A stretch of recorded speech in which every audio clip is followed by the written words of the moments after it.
Hello guys, welcome back to our channel.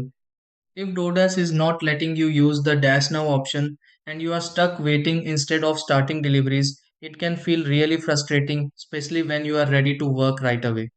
Sometimes the Dash Now button disappears completely, while in other situations it appears but refuses to start a Dash session. This can happen because of busy zone availability, account status issues, app glitches, scheduling limits, or location settings that are not updating correctly. The good thing is that in many situations, the problem is temporary and can be fixed with a few quick checks instead of waiting too long.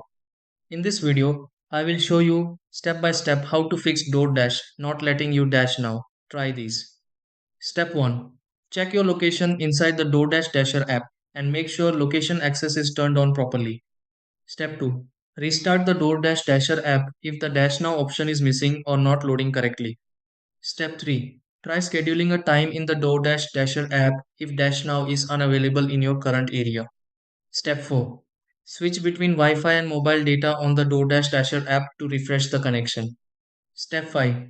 Review account notifications in the DoorDash Dasher app to check for any account related restrictions. Step 6. Open the DoorDash Dasher app again and confirm the Dash Now option becomes available normally.